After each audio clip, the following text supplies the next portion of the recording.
정부의 시장 개입 수단인데요. 지금 이 구조를 이해를 하시는 게 아주 중요하죠. 이해를 하시면 사실 더 이상 공부할 게 별로 없습니다. 암기가 아니에요. 아까 이제 왜 개입한다 그랬어요? 시장이 할 수 없는 거. 처음서부터 시장이 할 수 없는 게 이거죠. 처음서부터 시장이 할 수 없는 게 이거고요. 그 다음에 얘는 시장한테 기본적으로 맡겨놨는데 시장이 잘 못할 때 개입하는 거죠. 그래서 시장 실패를 수정하는 거예요. 그 다음에 이제 어떻게 개입하느냐 하는 거예요. 시장에 개입을 한다면. 자, 제가 계속 시장이라는 것을 이 무대라 그랬죠. 무대에 누가 등장한다 그랬어요? 수요자와 공급자가 등장한다 그랬죠. 정부가 개입하지 않는 게 원칙이거든요. 정부가 개입하지 않는다고 해서 아무것도 안 하는 것은 아니에요. 이렇게 생각하세요. 이제 시장이라는 것을 그라운드라고 생각하세요. 양 팀의 선수가 경기하는, 운동 경기를 하는 그라운드라고 생각하시고, 수요자라는 한 팀과 공급자라는 한 팀이 시장이라는 그라운드에서 경기를 하는 거예요. 자, 거래라는 경기야, 거래라는 경기를 하는데, 경기라면은 규칙이 있어야 될 거 아니에요. 규칙, 룰. 그 룰을 누가 만드는 거예요? 정부가 만드는 거예요. 제도. 그러니까 무슨 제도, 이런저런 제도를 만드는 거죠. 뭐 단통법 이런 것도 다 제도잖아요. 그런 법을 만들어 놓고 그 법에 어긋나지 않게 공정하게 거래하도록 심판하는 건 누가 역할을 하는 거예요? 정부가 하는 거예요. 그러면서 이제 누가 불공정한 거래를 하는지 살펴보는 거죠. 그러니까 정부가 전혀 안 하는 게 아니라 평소에는 그런 제도를 만들고 그런 제도에 따라 법을 어기지 않고 공정하게 거래하는지 감시하는 역할을 하는 것이 정부가 하는 역할이에요. 이거는 개입하는 것이 아니에요. 아직은 개입한 게 아니에요. 자, 근데 거래하는 거 보니까 둘 중에 하나가 지지부진할 수가 있어요. 사려는 사람은 많은데 공급이 안 되고 있어요. 선수가 부족해. 자, 이럴 때 정부가 시장에 개입하는 거죠. 경기에 개입하는 거예요. 어떻게 하는 방법이 있을까요? 이쪽 선수가 부족해. 어떻게 보강해요? 심판보다 말고 지가 선수로 뛰면 되죠. 제일 좋기는. 정부가 선수로 뛴다고요. 정부가. 심판보다 말고 심판이 공 차버리는 거죠. 이게 시장에 개입하는 거, 경기에 개입하는 거라고요. 예? 이런 개입을 직접 개입이라고 그래요. 정부가 선수로 뛰어버린다고. 예를 들어서 해방 이후에 우리나라 남한에는 제철소가 없었어요. 예, 북한에 흥남 제철소가 있어서 분단이 되니까 남한에는 철강이 공급이 안 돼요. 근데 수요는 있을 거 아니에요. 수요는 있는데 이제 제철소가 없으니까 공급이 안 될 거 아니에요. 자, 그게 언제까지 그렇게 됐어요? 60년대 후반까지 그렇게 됐어요. 60년대 후반까지. 그러니까 거의 20년 이상을 포항제철이 언제 만들어졌어요? 65년도에 일본하고 그 배상금 협상을 맺으면서 그 배상금이 무슨 배상금이에요? 일본에 징용 갔다 온 수십만 명. 이런 배상금이요. 거기 위안부는 안 들어가 있어요. 그 수십만 명의 희생에 따른 이 배상 약속을 정부가 한 거예요. 그렇게 알려져 있어요. 아직 그 정확한 적은 모르지만. 그렇게 알려져 있어서 그 이후로, 징용 갔다 온 사람이 일본 정부한테 계속 배상하라 해도 이미 그때 끝났다고 더 이상 배상 안 해주는 거예요. 그 돈입니다. 그 돈. 그 돈이 바로 누구의 돈이에요? 징용 갔다 온 사람들이 그 목숨을 잃고 그 고생해서 했던 그 배상금입니다. 그 돈으로 만든 게 포철입니다. 그러니까 우리나라 사람들은 그런 거를 알고 있어야 돼요. 사실은. 그 누군가의 희생을 통해서 이게 일어서게 됐다는 것을 사람들은 몰라요. 그걸 역사에서 제대로 교육을 시켜야 됩니다. 그래서 그 돈으로 포철을 만든 거예요. 포항제철이 그래 만들어진 겁니다. 자, 그게 그때는 국영기업이죠. 국영기업. 정부가 뭐가 돼버렸어요? 공급자가 돼버렸죠. 공급자가. 정부가 이렇게 공급자가 돼버린 거예요. 이게 무슨 개입이라고요? 직접 개입이요. 또는 뭐가 될 수도 있어요. 경우에 따라. 수요자가 될 수도 있죠. 정부자가 수요자가 될 수도 있죠. 예를 들어 여러분들 수용 배우셨어요? 수용, 강제 수용. 국민의 재산권을 강제로 취득하는 거. 이건 무슨 개입이요? 이것도 직접 개입이죠. 이건 수요하는 그런 역할, 강제로 수요해버리는 거죠. 맞나요? 또 토지은행제도라는 게 있어요. 토지비축제도라 그래요. 토지를 비축하는 거. 토지를 비축하는 거는 지금 당장의 필요에 준비하는 거예요. 장래를 대비하는 거예요. 장래를 대비해서 수요하는 거예요. 공급하는 거예요.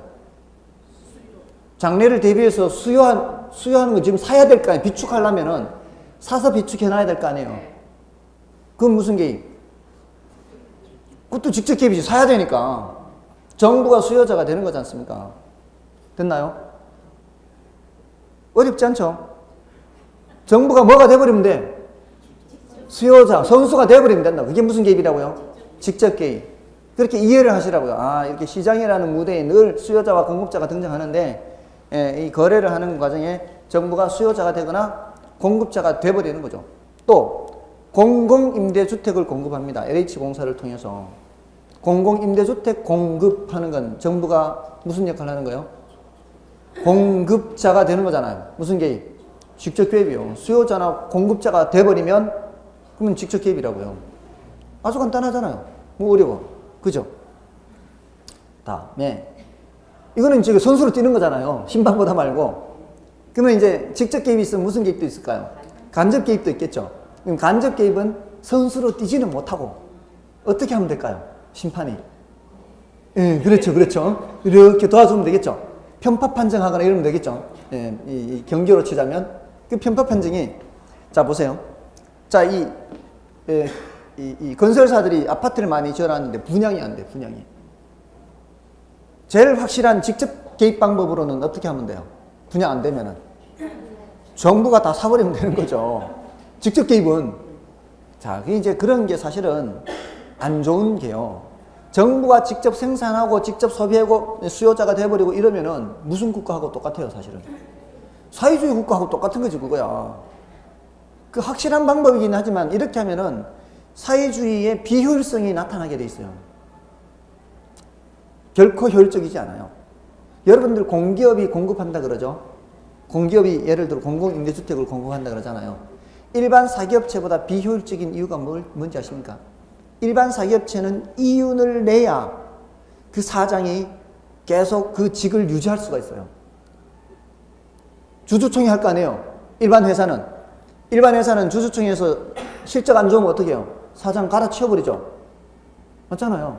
근데 공기업은 어떻습니까? 그 사장이 어떻게 뽑혀요? 뭐 타고 와요? 낙하산 타고 오잖아요. 사장이 낙하산 타고 온다고요. 그리고 실적이 좋다고 해서 계속 연임하나요? 정권 바뀌면 또 바뀌는 거 아니에요. 못해도 책임지우나요? 없어요.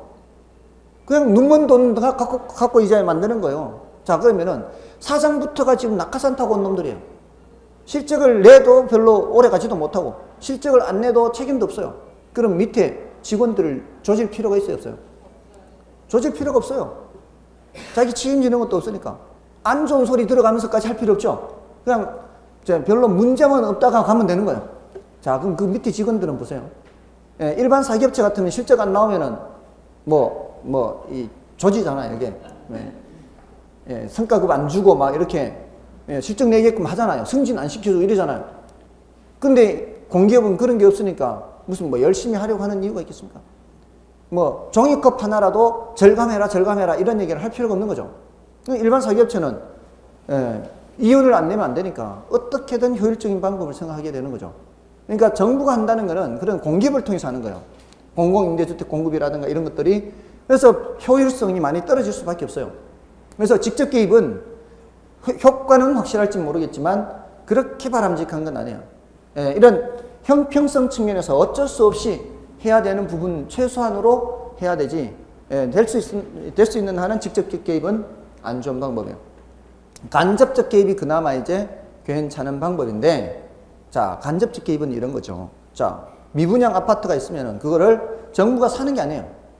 어떻게 하는가 하면은 취득세 등록세를 면제해 주겠다 또는 깎아 주겠다 요렇게 하는 거죠. 감세, 면세 또는 지원 이런 것들이에요. 자, 요거는 정부가 직접 사는 게 아니죠. 도와주는 거죠. 보조, 지원 감세, 면세의 경우에 따라는 너무 과할 때는 부담금을 부담시키거나 이런 건 무슨 개입? 간접 개입이라고요. 간접 개입은 효과는 좀 더디게 나타날 수 있죠. 3년 전에 취득세 등록세를 면제해줬어요. 워낙 거래가 안 되니까. 그때 한 채 사셨나요? 아, 사셨어요? 친하게 지내셔야 돼. 그때 알았지만 못 샀어요. 돈 있어야 사지.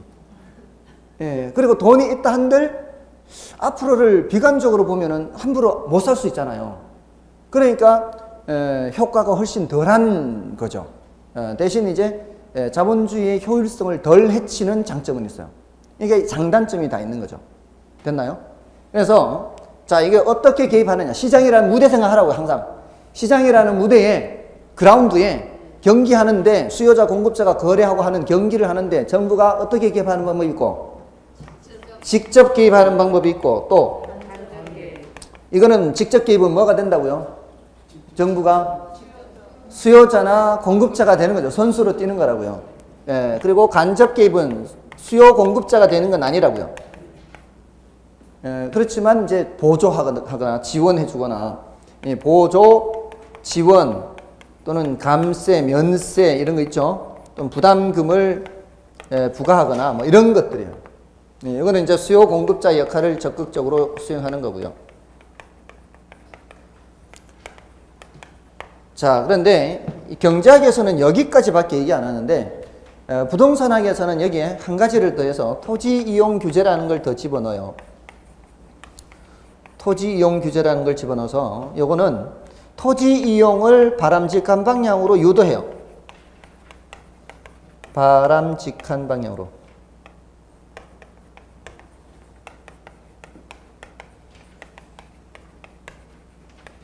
유도하는 거, 유도. 자, 이 대표적인 게, 이 토지 이용 규제의 대표적인 게 지역지구제거든요. 지역지구제. 용도지역, 용도지구, 용도구역 하는 거 있잖아요. 그거를 줄여서 그냥 지역지구제 이렇게 해요. 자, 그럼 용도지역 여러분들 어디까지 배우셨나요? 용도지역, 도간, 농자 배우셨나요? 도시지역을 주상공록 배우셨나요? 주거지역을 전일준 배우셨나요? 상업지역을 중일유근, 공업지역을 다시 전일준, 녹지지역을 보생자 이렇게 하죠. 자, 이런 식으로 나누어 놨잖아요. 나누어 놓고 주거지역은 건폐율 몇 %, 상업지역은 건폐율 몇 %, 건폐율 다 했나요? 556657 556657 9887 777 222 42 뭐 이렇게 나가는 거 있죠. 계획관리가 4종. 그거요. 이해를 하면 돼. 이해하면은 이제 쉬워요. 왜냐하면은 보세요. 주거지역은 다시 전일준으로 나누어지잖아요. 전용 주거지역은 주거 환경이 양호해야 되죠. 그러면은 건폐율이 낮아야 되겠어요? 높아야 되겠어요? 건폐율이 낮아야 여유 공간이 많죠. 그러니까 50%예요. 맞잖아요. 일반 주거지역은 그냥 편리한 주거 환경이죠. 양호한이 아니라. 그러니까 조금은 건폐율이 더 높습니다. 60%. 준주거지역은 상업용과 주거용이 이렇게 섞여 있는 거니까 더 올라간대. 70%. 기본은 5, 6, 7입니다. 5, 6, 7인데 전용 주거지역은 1종이든 2종이든 다 50%예요. 전용 주거지역은. 자, 근데 일반 주거지역은 전부 다 60%라면 좋겠는데, 그러면 5, 6, 7 그냥 가잖아요. 1종, 2종, 3종이 다 60, 60, 60 가면 되는데 3종 일반 주거지역은 고층 아파트죠. 3종 일반 주거는 고층 아파트잖아요. 고층 아파트라면은 이 동간 거리가 따닥따닥 붙어 있으면 이게 그림자도 더 많이 질 것이고, 이게 저 집이 더 잘 보이고 이럴 거 아니에요. 동간 거리를 어떻게 해야 돼? 가능한 동간 거리를 확보하기 위해서는, 멀리 떨어뜨리기 위해서는 건폐율이 어때야 돼요? 건폐율이 낮아야 이걸 떨어뜨리죠. 그러니까 얘는 3종만 66 하다가 3종만 5로 떨어지는 거죠. 그러면 나머지 준주거는 그냥 7이죠. 그럼 5, 6, 7이 그냥 왜 5, 5, 6, 6, 6, 7이 아니고 6, 6, 5, 7이 되는지를 이해를 할 수가 있는 거죠. 그러면은 외울 필요가 없는 거죠. 그래서 그것만 3종 일반 주거지역만 5. 됐죠? 그 다음에 이제 9887 이렇게 가면 되는 거고, 계획관리지역은 지난번에 개발 가능성이 있다 그랬죠? 그래서 그거는 40%잖아요. 그렇게 하면은 이해가 되는 거죠. 그러면은 외울 필요가 없는 거예요. 그리고 기본적으로 나머지 자연환경 보존지역이다, 농림지역 이런 건 전부 다 투투투예요. 투투투. 맞잖아요. 그러면은 외울 필요가 없는 거예요. 가능한 한 이해할 수 있는 범위 내에서는 이해하는 것이 암기량을 줄여주는 거예요. 그러면 어떤 형태로 나오든 다 맞출 수 있어요. 맞죠? 네, 아무튼 이런 용도, 지역 용도 다 정해놓으면은 건폐율 몇 프로, 용적률 몇 프로 다 정해놓으면은 토지 이용하는 사람들이 요거 이렇게 이용하면 되겠구나, 이용하면 되겠구나 그렇게 하는 거죠. 정부가 그렇게 하는 게 토지 이용 규제고, 토지 이용 규제의 대표적인 게 지역지구제다 이 말이에요. 자, 그럼 이제 일단락된 거예요. 정부의 시장 개입이 된 거예요. 이거 시험에 많이 묻습니다. 이거 많이 물어요. 예를 들어 아까 뭘 말씀드렸는가 하면 토지은행 제도, 공용수용, 토지수용, 그다음에 이거 임대료 보조, 임대료 보조, 또 공공임대주택 공급, 부담금 부과 섞어놓고 다음 중 직접 개입에 해당하는 것은, 간접 개입에 해당하지 않는 것은, 요렇게 질문한단 말이에요. 여러 번 물었어요. 다음에 지금 이거 왜 개입하느냐, 하나는 이제 짝을 지을 때 이렇게 하면 돼요. 이걸 말하면 이거 대답하면 돼요. 정치적 기능을 수행하느냐, 경제적 기능을 수행하느냐, 또는 사회적 목표를 달성하느냐, 시장 실패를 수정하느냐, 소득 분배의 형평성 측면이냐, 자원 배분의 효율성 측면이냐, 이렇게 나누어서 생각하시면 돼요. 형평성과 효율성 이렇게 나누는 것이 좋아요. 기본적으로 이 형평성과 효율성은 두 개의 수레바퀴라고 생각하시면 돼요. 어느 한쪽도 소홀히 할 수가 없어요. 근데 이 두 개를 동시에 높이는 방법은 없다라고 보시면 돼요. 이걸 높이는 과정에서는 얘를 해칠 수가 있고요. 이거를 높이는 과정에서는 얘를 해칠 수가 있어요. 두 개의 수레바퀴인데, 이걸 거짓말 제일 많이 하는 사람들이 정치인들이에요. 정치인들은 경제 성장률도 높이겠다, 복지도 늘리겠다. 이거는 거짓말이라고 생각하시면 돼요. 둘 중에 하나는 희생을 해야 돼요. 그런 것을 알고 표를 찍어야 되는데, 사실 이 국민들이 경제학 공부를 좀 해야 돼요. 이 거짓말이 딱 보이거든요, 뻔히. 이 경제학을 공부한 사람 입장에서는 저 다 거짓말이야. 거짓말인데, 이 거짓말이 뻔한데 그런 거 이제 사람들은 모르는 거죠. 사람들이 이제 귀에 듣기 좋은 말만 자꾸 하는 거죠. 그리고 어떤 때는 보면은 서민들이 그 자신의 정책과는 다른, 자신의 삶과는 반대 방향의 정책을 쓰는 사람들을 표를 찍어요. 표를 찍을 때. 예를 들어서 세금을 올리지 않고 복지를 늘리겠다. 이거는 있을 수 없는 얘기예요. 이거는 그냥 뭐라고 해야 되나요? 거짓말 중에도 그냥 너무나 명백한 거짓말을 뭐라 그러죠? 새빨간 거짓말이라 그러죠. 새빨간 거짓말이에요. 세금을 올리지 않고 복지를 늘릴 수 없습니다. 돈이 없는데 어떻게 늘려요? 그럼 어떻게 해야 돼요? 빚을 내서 해야 돼요. 빚을 내서. 세금을 걷어서 복지를 늘리지 않으면 빚을 내야 됩니다. 그 돈이 어디서 나오겠어요? 그럼 지금 재정 적자가 엄청나단 말이에요, 지금. 세금을 안 늘리고 복지를 한다면은. 그러면 이제 나라 살림만 더 엉망이 되는 거예요. 동시에 진행할 수 없어요. 아무튼 효율성과 형평성은 상충하는 개념이라고 보시면 돼요. 아시겠죠? 이걸 높이는 과정에서는 저걸 해치고, 저걸 높이는 과정에서는 이걸 해친다, 이렇게 보시면 돼요. 자, 여기 이제 한 단락이 됐고요. 워낙 중요한 요 시장 실패를 따로 설명을 드려야 돼요. 시장 실패는 워낙 중요해요. 그래서 시장 실패만 따로 말씀을 드려요. 이 시장 실패는, 자, 여기 뭐가 생략되어 있는가 하면 시장이 그 기능을 실패했다, 이렇게 보시면 돼요. 시장의 가장 중요한 기능이 뭐라 그랬어요? 자원 배분 기능이라 그랬잖아요. 그거를 실패한 거예요. 제일 중요한 기능. 시장이 뭐를 실패했다고요? 자원 배분 기능을 실패한 거예요. 그럼 자원 배분 기능을 실패했다는 것은 자원을 효율적으로 배분하지 못했다는 뜻이에요. 시장에 내버려두면 원래는 효율적으로 배분이 돼야 되잖아요. 근데 아까 등대 같은 거는 시장에 맡겨놔도 이게 충분히 생산이 안 되죠. 그쪽으로 자원이 흘러가지 않잖아요. 그게 뭐라고요? 시장 실패라고요. 근데 그 시장이 실패하는지, 자원 배분을 효율적으로 하지 못하는지 하는지를 볼 때 자원을 쫓아가면서 보는 게 아니라 뭘 본다고요? 상품이 얼마나 제대로 생산되는지를 보는 거예요. 상품이 적당한 양보다 적게 생산돼도 그거는 안 되는 거고요. 적당한 양보다 많이 생산돼도 그거는 비효율이에요. 낭비니까. 맞나요? 그러면 효율적이라면 어떻게 해야 돼요? 딱 적당한 양만큼 생산이 돼야 효율적이에요. 됐죠? 자, 이제 그거를 보는 거예요. 근데 시장 실패의 뜻은 시장이 그 기능을 실패한다, 효율적으로 배분을 못하는 건데, 그 원인이 여러 가지가 있단 말이에요. 원인이. 자, 원인이 외공불비 이렇게요. 외는 외부 효과, 공은 공공재형, 불은 불완전 시장, 비는 비대칭 정보,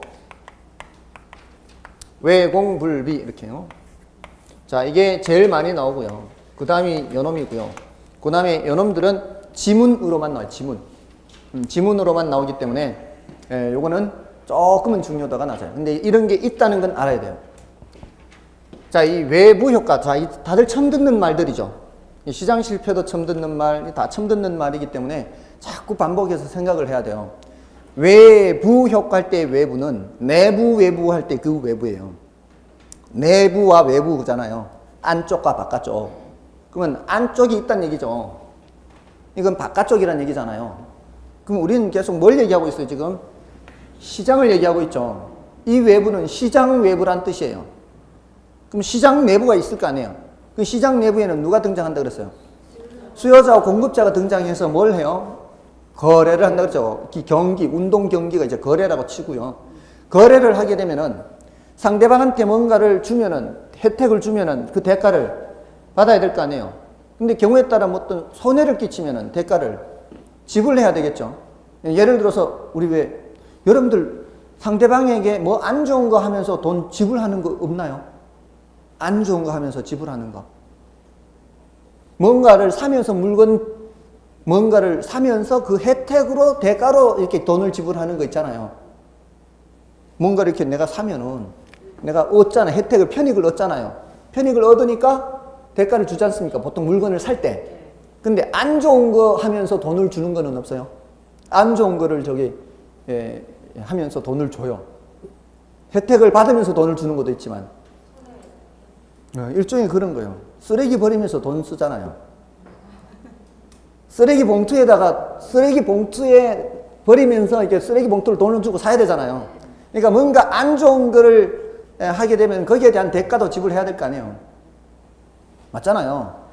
이 시장 내부에서는, 이게 거래가 된다는 거는 어떤 혜택을 주면은 그 혜택에 대한 대가를 받아야 되고요. 손해를 끼치면은 그 손해에 대한 배상을 해야 돼요. 어떤 피해를 끼친 데 대한 대가를 줘야 돼요. 이게 시장 내부에서는 그게 거래가 돼요. 근데 시장 외부라고 할 때는 상대방한테 어떤 혜택을 주는데도 불구하고 대가를 받지도 않고요. 손해를 끼치는데도 불구하고 대가를 지불하지도 않아요. 요거를 외부 효과라 그래요. 대가를 주거나 받지 않으니까. 됐나요? 그런 경우가 있다고요. 손해를 끼치는데도 대가를 지불하지 않고 이런 경우가 있어요. 예를 들어서 여러분들 시멘트 공장 가보셨어요? 시멘트 공장 지나가 보셨나요? 시멘트 공장. 어디 있던가요, 주로? 외곽에 다 있어요. 외곽이 시멘트 공장? 어디요? 시멘트 공장, 그건 레미콘 이런 거고요. 시멘트 공장은 물론 레미콘 그런 데도 분명히 주변이 안 좋을 겁니다. 시멘트 공장은 석회석이 많이 이제 석회석을 원료로 하기 때문에 충청북도 단양이나 제천, 영월 가는 곳, 그다음에 강원도 강릉, 동해 이런 곳이 많습니다. 제가 이 시멘트 공장 무슨 직원은 아니었어요. 저는 이제 옛날부터 지리를 재미있어 했기 때문에 그런 거 하면 머릿속에 그냥 다 입력이 돼요. 지리, 이제 우리나라 지도가 머릿속에 있어서 어디에 뭐가 생산이 많이 되고 지하 자원이 뭐가 많다 그러면 이게 입력이 바로바로 돼요. 그래서 지금도 어떤 사람이 예를 들어서 장암에 산다 그러잖아요. 그럼 그 사람은 제 머릿속에 장암에 들어와 있어요. 어떤 사람이 어디에 산다 그러면은 그 사람을 지도 속에 표시를 해요. 저는. 그래서 그 사람을 연상을 하면은 항상 지도에 이 사람은 여기 사는 사람 이렇게. 아무튼 그런 곳에 이제 시멘트 공장이 많은데 그 시멘트 공장이 분진을 많이 날립니다. 분진. 그 분진이 어느 정도인지 아십니까? 저는 사진으로도 다 봤는데요. 수십 년간 이게 분진이 날리지 않습니까? 여러분들 기와집 아시죠? 기와집에 그 골들이 있잖아요. 그 이제 암기와 숫기와하고 이렇게 해서 하지 않습니까? 그 기와집에 눈 왔을 때의 모습 혹시 기억하십니까? 이렇게 연상이 되십니까? 눈 온 모습 생각하시면 돼요. 수십 년간 이 분진이 날려가지고 기와 골이요. 이게 시멘트로 덮여가지고 눈 내린 모습이에요. 얼마나 쌓였으면 그렇겠습니까? 그거를 사람들은 계속 마시고 살았던 거죠. 그리고 여러분들 눈 녹을 때 어떻게 돼요? 이 지붕에 있던 눈이 녹을 때 그 추운 겨울에 고드름이 열리죠. 고드름. 그 고드름이 열려 있어요. 수십 년간 그렇게 있으니까 쌓였던 저게 종류석처럼 내려와 있어요. 이렇게. 그거를 사람들이 다 마시고 살았단 말이에요. 그러니까 후두암, 폐암, 이 질병 발병률이 얼마나 높겠습니까? 자, 그런데 그 피해 보상을 할까요? 안 하고 있단 말이죠. 후두암이 그것 때문이라는 명확한 증거가 있냐? 후두암은 담배를 피워도 나타나고 다른 원인으로도 나타난단 말이죠. 분명히 피해를 끼치는데도 불구하고 100% 인과관계를 주장을 못하는 거예요. 입증을 못하면은 배상을 못 받을 수 있는 거예요. 그러니까 어떻게 해요? 피해가 발생하는데도 불구하고 대가를 지불하지 않죠. 맞잖아요. 근데 시멘트 공장은 이 사람들을 해칠 의도가 있나요? 해칠 의도는 없는데 분명히 해치잖아요. 근데 대가를 줘야 안 줘요? 안 줘요. 그러니까 무슨 효과예요? 외부 효과라고. 대가를 지불하거나 지불받지 않기 때문에. 시장 내부에서는 대가를 지불하거나 지불받는데 외부 효과는 대가를 지불하거나 지불받지 않는다고요. 됐나요? 그래서 무슨 효과라고요? 외부 효과요. 자, 이런 외부 효과도 있고요. 양봉업자가 산에 벌통을 갖다 놓습니다. 그 목적은 자신의 꿀을 생산하기 위한 거죠. 자, 근데 갖다 놓으면 주변에 과수원의 꽃들의 자연 수정을 도와줍니다. 인근의 과수원의 꽃들이 도움을 받을 거 아니에요. 자, 이 양봉업자는 그 과수원업자를 도울 의도가 있나요? 그런 의도는 없습니다. 근데 결과적으로 도와주는 거죠. 근데 대가를 받는 거 있나요? 없죠. 이것도 무슨 효과예요? 외부 효과죠. 이번에는 어떤 혜택을 주죠. 혜택을 주는데 대가를 받는 게 없죠. 자, 이렇게 외부 효과는 두 가지가 있어요. 하나는 정의 외부라고 하고요. 하나는 부의 외부라고 그래요.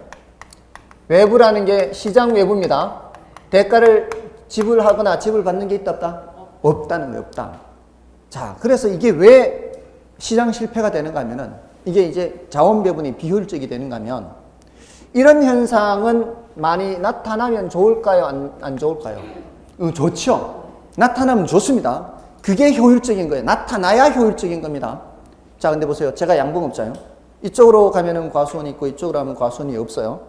자, 이쪽으로 갖다 놓든 저쪽으로 갖다 놓든 저는 꿀 생산은 똑같아요. 근데 제가 저쪽으로 갖다 놓는다 한들 대가를 받는 거는 없죠. 근데 저는 생산은 똑같아요. 근데 나는 노동력은 똑같은 노동력이 들어요. 나의 노동력도 자원이요. 이 자원을 사용을 해야 되는데 이쪽으로 갖다 놓든 이쪽으로 갖다 놓든 나는 관계가 없는데 우리 사회 전체를 한가적으로 본다면 어떻게 하는 게 더 효율적이에요? 과수원 옆에 갖다 놓는 게 더 효율적이죠. 이 노동력을 더 효율적으로 사용해서 과일 생산이 더 늘어날 기회가 생기잖아요. 근데 내가 돈 받는 건 없으니까 그날 아침 기분에 따라 저쪽으로 딱 갖다 놓는 순간 나의 노동력은 효율적으로 사용 못하는 거죠.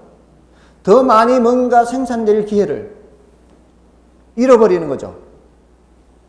이게 나타나면 좋은데 이게 나타난다 안 나타난다? 안 나타난다고. 이게 한 번이라도 딴 데 갖다 놓는 순간 맞나요? 그러면 더 많이 생산될 기회를 잃어버리죠. 과소 생산이 돼요. 과소 생산. 적당한 양만큼 생산이 안 되고 더 적게 생산될 가능성이 많아진다고요. 자, 다음에 자, V웨이브. 이거 나타나면 좋은 거예요? 안 좋은 거예요? 안 좋은 거죠. 자, 근데 얘는 많이 나타날 가능성이 높습니다. 왜냐면은 시멘트 한 포대에 2만 원이라고 생각해보세요. 한 포대에. 시멘트 공장에서 생각하는 가격이에요. 근데 자, 외국에서 2만 5천 원에 주문 들어왔어요. 2만 5천 원에 10만 포대 생산해 주세요. 주문 바뀌었어요? 안 바뀌었어요? 주문 바뀌었죠? 시멘트 공장에서 생각하는 거는 2만 원인데 2만 5천 원에 10만 포대 주문 들어오면 바뀌었죠. 근데 지금 이 2만 원에는 뭐가 고려가 안 돼 있는가 하면 이웃 주민들이 이제 생산하면은 이제 질병이 늘어나죠. 그럼 그 질병 치료하는 비용이 여기 포함이 안 돼 있거든요. 우리 전체 한 가족이라고 생각한다면 만약에 질병 치료하는데 한 포대당 10,000원은 있어야 된다 치면 얼마는 돼야 돼요? 3만 원은 되어야 우리 사회 전체적으로 봤을 때는 그래야 적당한 수준이에요. 근데 2만 5천 원 받아버리면 사회 전체적으로는 5만 원, 5천 원 손해죠. 근데 기업 입장에서는 이거 부담해야 안 해요. 안 하니까 그냥 2만 원만 생각하고 막 생산해버리는 거죠. 그러면 너무 많이 생산되겠죠. 이런 현상은 많이 나타날 가능성이 높다고요. 그래서 어떻게 해요? 과다 생산 또는 과잉 생산이 돼요. 이렇게 하면 돼요? 안 돼요? 안 되죠. 이렇게 하면은 덜 좋죠. 그러니까 정부가 개입해야 되겠죠. 어떻게 개입해?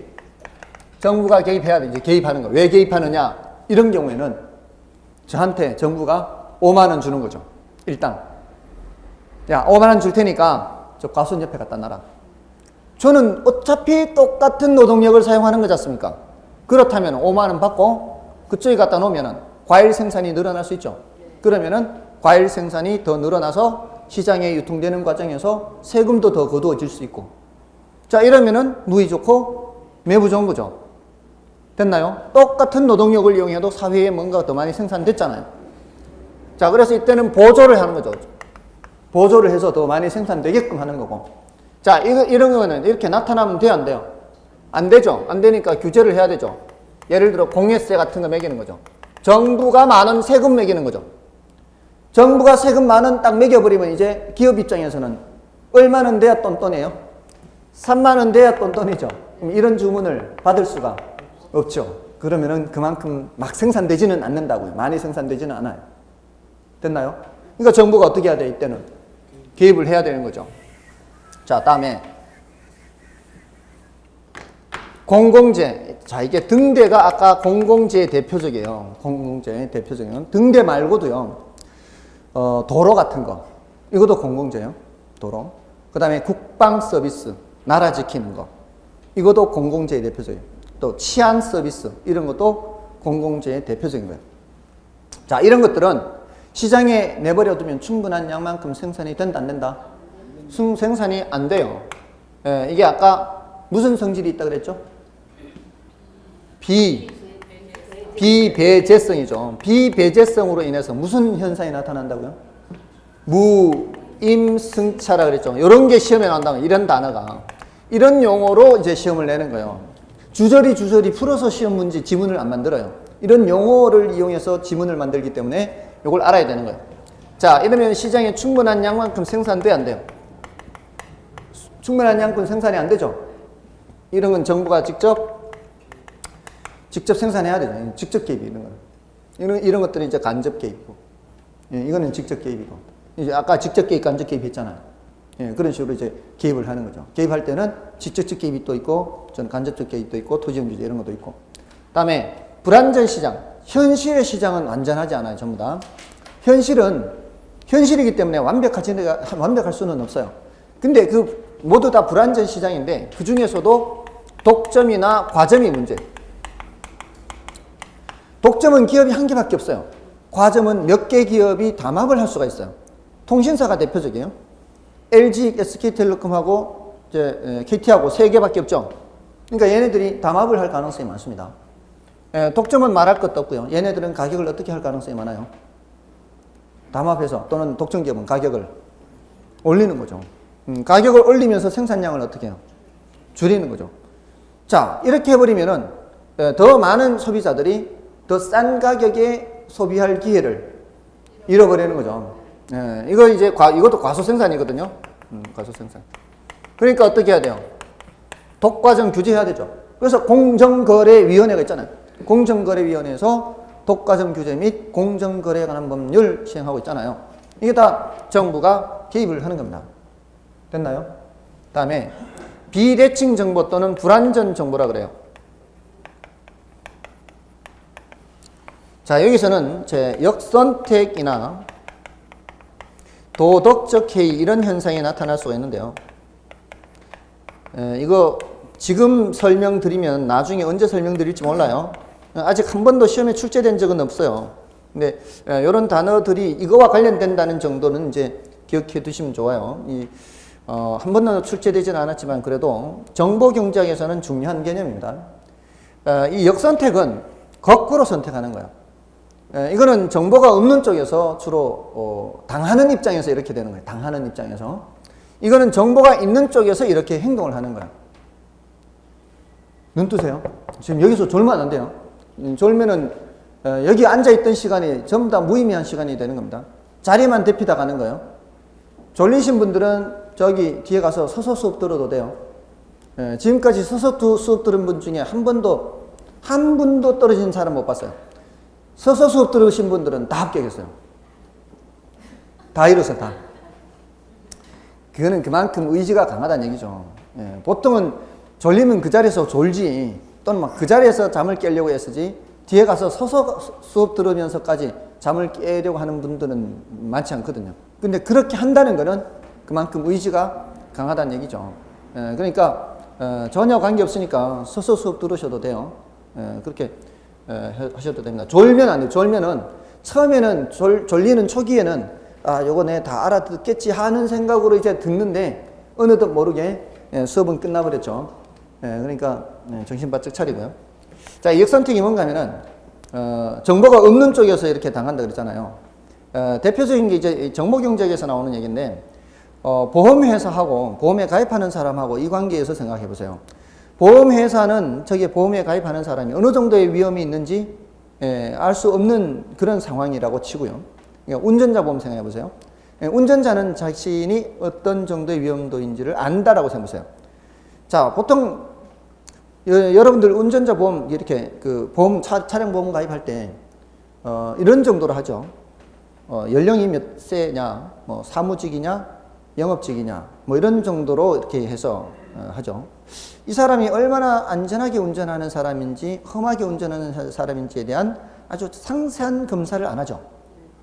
그래서 그런 정도로만 하고 평균적인 요금을 아마 매길 겁니다. 그죠? 자, 그런데 이 가입하는 사람은 자신이 어떻게 운전하는지 안다라고 생각을 해보세요. 여러분이 생각하셨을 때 여러분은 안전하게 운전하는 편인가요? 험하게 운전하는 편인가요? 말은 다 안전하게 운전한다 그러죠. 말은. 근데 저도 사실은 가끔가다 이 여자분들이 와이프를 포함해서 여자분들이 운전하는 차를 타보는데 제가 이렇게 갈 때가 많거든요. 옆에 탄 사람이 어떤 반응을 보이는지 한번 보십시오. 앉아서 편안하게 이렇게 가는 건지 이렇게 해가지고 이렇게 가는지 이걸 보면 알 수 있어요. 저는 사실은 굉장히 안전하게 운전하는 편입니다. 급발진, 정거를 안 하는 편입니다. 서서히 출발하고 서서히 멈춥니다. 그러니까 저쪽에 지금 이제 파란 초록불에서 이제 노란불 바뀌잖아 벌써. 그러면 그때 엑셀을 뗍니다. 이렇게. 엑셀을 떼면은 서서히 굴러가겠죠. 그러면은 거기까지 다 갑니다. 이게 대신 속도가 느릴 뿐이지 신호 바뀌기 전에 거기까지 갑니다. 근데 뒤에서 못 참은 성질 급한 차가 차선 바꿔서 바로 앞에 옵니다. 이렇게. 아무튼 또 이제 저기서 불이 바뀌면 서서히 출발하는 거죠. 이게 요즘은 이제 차량이 에너지 효율 저기 있어서 초록불에서 이렇게 흰불로 바뀌고 빨간불 이렇게 이제 비효율 정도 나타나죠. 가능한 한 초록불을 유지하면서 가속합니다. 그러면 세워라 내워라요. 가속될 때까지가. 뒷차는 속 터지겠죠. 가능한 한 그렇게 한다. 가능한 한. 자, 아무튼 근데 와이프는요. 저거 뭐죠? 카레이스요. 카레이스. 준비 딱 하고 있다가 불 바뀌면 빵! 발 이렇게 해. 여자분들이 더 합니다. 더 해. 제발 좀 이렇게 운전하지 말라고 해도 바쁘다고 그렇게 하는 거예요. 그래 봤자 뭐 1, 2분이죠. 뭐 얼마나 바쁘긴. 아무튼 자, 험하게 운전하는 사람은 자신이 안다고 치는 거예요. 자, 험하게 운전하는 사람 입장에서는 평균적인 보험료가 유리한 거예요, 불리한 거예요? 유리하죠. 저 같은 사람은 지금까지 보험료 4개만 했고 보험금 혜택은 본 적이 없다면 더군다나 1년에 몇 분 운전 안 해. 이제 대중교통을 이용하니까 주말에 잠깐 그냥 운전하는 것밖에 없어요. 만약에 정부가 지금 규제하고 있거든요. 지금 정부가 규제를 지금 하고 있는데 만약에 정부가 규제를 안 하고 있다면 저는 어떻게 할 가능성이 많아요? 보험이 안 들죠. 저 같은 사람 보험이 안 들죠. 맞잖아요. 자, 그럼 보세요. 안전하게 운전하는 사람들은 보험을 안 들고요. 험하게 운전하는 사람은 보험을 들어요. 근데 보험회사에서는 이 사람이 어떤 사람인지 모르고 평균적으로 요금을 매기기 때문에 자, 험하게 운전하는 사람만 손님으로 받아요. 예? 더 역선택이 된다고요. 그럼 1년이 지나면 어떻게 되겠어요? 손해율이 높겠죠? 그러면은 그 보험료를 올려야 되겠죠? 보험료를 올리면 그나마 가입해 있던 사람들 다 빠지겠죠. 그럼 계속 어떤 사람만 남아요? 불량 고객만 남게 되는 거예요. 불량 고객만 계속 역선택이 되는 거죠. 이러면은 보험회사가 살아남을 수 있어요? 살아남지 못한다고요. 그럼 어떻게 돼요? 보험 상품이 만들어지지 않는 거죠. 저는 보험 상품이 있는 게 좋습니다. 다만 나한테 맞는 보험 상품이 있는 걸 원하는 거죠. 자, 그러니까 보험 상품이 이 보험회사가 성립될 수가 없어요. 과소생산돼요. 과소생산. 상품이 안 만들어진다고요. 그러니까 이때 정부가 어떻게 해요? 강제가입한 강제가입. 강제가입 시키는 거죠. 강제가입. 또는 이런 도덕적 해이는 이런 거예요. 도덕적 해이는 여러분들 직장인이니까 잘 아실 거예요. 여러분들 대부분 고정급인가요? 아니면 성과급인가요? 고정급이죠. 고정급일 때는 사장이 볼 때는 열심히 하는 척 하다가 사장 안 보는 순간 바로 돌려서 인터넷 쇼핑도 하고 게임도 하고 뭐 뉴스도 보고 사장 들어오면 딱 바꿔서 열심히 하는 척 하고 사실이 아니에요. 사실이죠. 다 그렇게 하는 거예요. 그게 도덕적 해이라는 거예요. 도덕적 해이는 정보가 있는 사람 쪽에서 이런 행동을 해요. 상대방은 모르기 때문에. 이게 바로 뭐예요? 비대칭이에요. 정보가 한쪽은 있고 한쪽은 없는 상황에서는 이런 현상이 나타날 수 있어요. 이러면은 자원을 효율적으로 쓰는 거예요? 안 쓰는 거예요? 저거는 자원을 효율적으로 안 쓰는 거죠. 이런 이제 경제 현상들이 있습니다. 그리고 그 정보 자체가 불완전할 수가 있어요. 그 정보 자체가 불완전할 때는 정부가 나서서 정보 유통을 원활하게 해야 돼요. 정보 유통을 원활하게. 이 대표적인 게 뭔가 하면은 바로 내비게이션입니다. 내비게이션. 지금 정부가 국도에 CCTV를 다 설치해놓고 고속도로에 CCTV 다 설치해놓고 차량 속도가 얼마인지 사고가 났는지 안 났는지 CCTV로 다 확인해서 막히는 길이다 안 막히는 길이다 이거를 업데이트를 계속 시키고 그거를 통신사에 알려주면은 통신사에서는 그걸 받아서 그 가입한 단말기 갖고 있는 스마트폰 갖고 있는 사람들한테 알려주죠. 실시간으로 알려주면은 막히는 길이다 안 막히는 길이다를 알고 알아서 피해가죠. 엄청난 정보죠. 대단한 정보입니다. 이렇게 불완전한 정보를 더 완전하게 해줌으로써 유류비 절감되고 시간 비용 절감되고 자 이거 누가 원활하게 하는 거예요? 정부가 정보 유통을 원활하게 하는 겁니다. 경제의 효율성이 엄청나게 올라가는 거죠. 자 이런 현상들에 이렇게 규제가 이렇게 해서 시장 실패를 수정한다고요.